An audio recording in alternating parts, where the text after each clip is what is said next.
برای شروع سوچور نحوه گرفتن نیدل با سوزنگیر به این صورت هست که شما نمیتونید از انتهای سوزن از محل اتصال نیدل به نخ بگیرید سوزن رو، چون نختون ریش ریش میشه و تو اولین گره پاره میشه. اگر بیاین از قسمت وسط نیدل هم بگیرین نزدیک نوک نیدل، آزادی عملتون محدود خواهد شد و نمیتونید نیدل رو بچرخونید حین سوچور. پس شما از 1/4 انتهایی نیدل نزدیک محل اتصال نخ و نیدل و 1/4 انتهاییش نیدلتون رو میگیریم با سوزنگیر.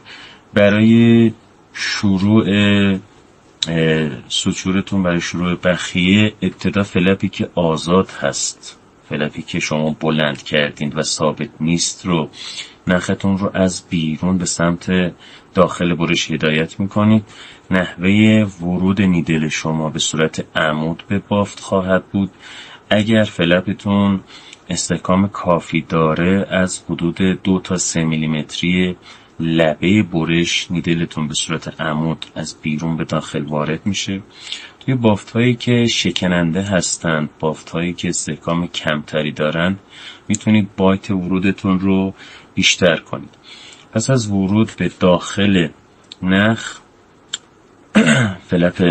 فلپ آزاد رو گرفتین. مرحله دوم، فلپی که ثابت هست توی حفره دهان، دوباره از داخل به سمت بیرون به صورت عمود وارد میشین و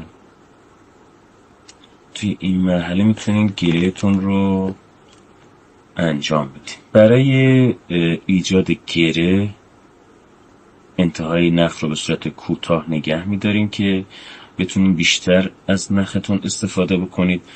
اولین گره شما به صورت حرکت ساعتگرد خواهد بود. من به صورت آهسته میرم. شما میتونید ابتدا سوزنگیرتون رو بیارید دور نختون، به صورت ساعتگرد بچرخونید و انتهای نخ رو بگیرید، یک گره ایجاد میکنید.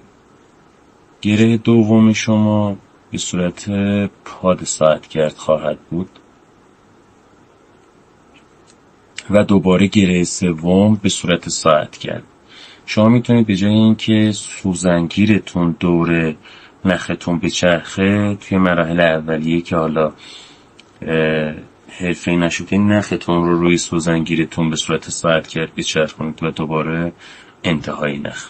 گره بخیه شما به صورت ایدئال نباید روی خط برشتون باشه. اگر دقت کنید سمت باکال قرار میگیره که مواد غذایی که روی گره میچسبند باعث تداخل توی نحوه ترمیم زخم نشه.